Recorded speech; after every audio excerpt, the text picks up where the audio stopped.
Makanya memang perlu sekali DPD itu diperkuat. Diperkuat tadi yang saya sampaikan ya.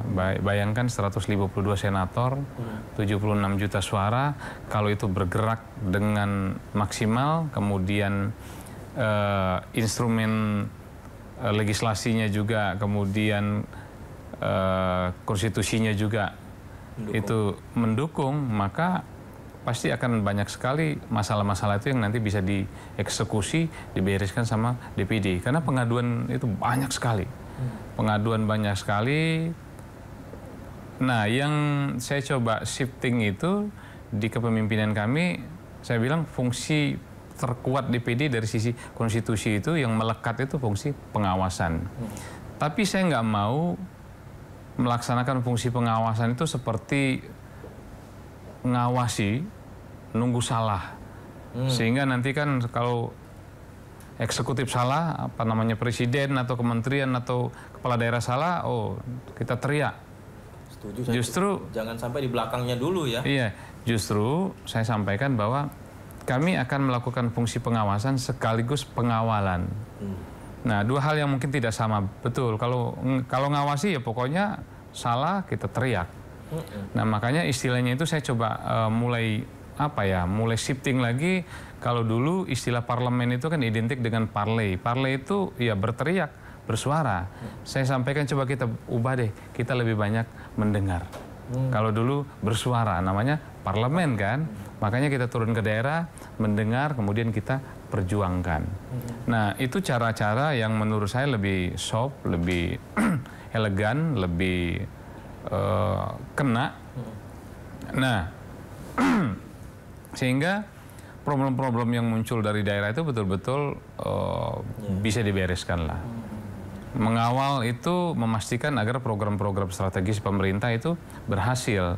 Jadi fungsi pengawasan jalan, tapi fungsi pengawalan jalan. Sehingga kalau ada masalah tidak serta-merta kita buang atau kita teriak atau kita malah ributkan, tapi eksekutif ini ada masalah, ayo kawal. Bahkan kami terjun langsung di periode pertama kami beberapa program-program strategis nasional, khususnya program strategis presiden seperti ketahanan pangan. Bahkan kami buat senator peduli ketahanan pangan. Itu hanya untuk memastikan bahwa program baik ini deliver, program yang baik ini berhasil. Pun begitu juga nanti ada senator peduli petani, senator peduli nelayan, senator peduli pendidikan. Jadi mengawasi sekaligus mengawal. Agar kerja-kerja politiknya pemerintah, program-program strategis nasional, program unggulan itu bisa berhasil dengan cepat. Sepakat ya Pak, tadi disampaikan bahwa jangan udah kejadian baru berteriak begitu ya. Mengawal dari awal, mendengarkan masyarakat apa yang dibutuhkan, bergerak bersama-sama. Itu benar gitu. Pak, kalau soal daerah otonom baru, perkembangannya gimana Pak? Apakah jalan di tempat? Gini, daerah otonomi baru ini kan memang menjadi domain kita DPD. Kalau usulan itu sudah mungkin 300-an lebih. Daerah otonomi baru, ada usulan DOB yang minta agar daerah-daerah ini dimekarkan lagi. Hanya saja kan memang masih moratorium ya, masih belum dibuka.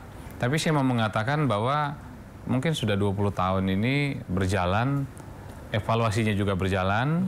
Secara umum sih daerah-daerah ini mandiri. Meskipun beberapa catatan ada beberapa daerah yang memang harus dilakukan terus supervisi, evaluasi. Nah, kita tahu ternyata masalahnya di sini, di sini, di sini.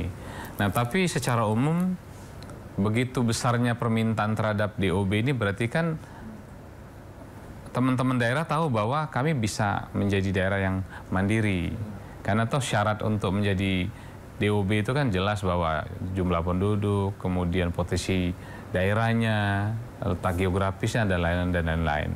Itu harapan kita ke depan memang moratorium dibuka sehingga lahir daerah otonomi baru yang mungkin secara ekonomi nanti lebih dinamis, kemudian lebih prospektif lagi, lebih memungkinkan daerahnya untuk berkembang dan mandiri. Apakah DPD akan memberikan koreksi atau bahkan sanksi kalau daerah tersebut gagal mandiri? Nah, jadi gini, saya tidak mau mengatakan bahwa saya selalu berpikir dan melakukan langkah-langkah kita advokasi, kita tidak akan melakukan tindakan sebelum kita betul-betul buat beberapa langkah perbaikan, kemudian koreksi, evaluasi, kemudian kita treatment, sampai kepada daerah tersebut mengerti bahwa oh iya, potensi daerah belum maksimal nih, kekurangan kami di sini, di sini, di sini. Nah, jadi langkah yang tadi disampaikan Mas Yudi itu langkah terakhir. Langkah terakhir kalau betul-betul daerahnya sudah diadvokasi, kemudian difasilitasi, kemudian diberikan treatment, perbaikan, kemudian di brief, diarahkan, ya kalau sudah maksimal berarti memang harus perlu dilakukan tindakan. Tapi so far sih semuanya masih oke. DPD itu punya sistem pengawasan independen nggak sih Pak untuk memastikan efektivitas otonom daerah? Ya, kita by konstitusi. Jadi pengawasan kita itu melekat di fungsi kita di konstitusi, diatur di Undang-Undang Dasar 45, diatur di Undang-Undang MD 3. Jadi posisi pengawasan kita sangat kuat. Yang juga apakah salah satunya diharapkan daerah tersebut punya kemandirian ekonomi Pak dengan penggunaan daerah? Justru harus, justru asbabul nuzulnya, justru latar belakang atau alasan kenapa daerah itu mau membentuk daerah otonomi baru.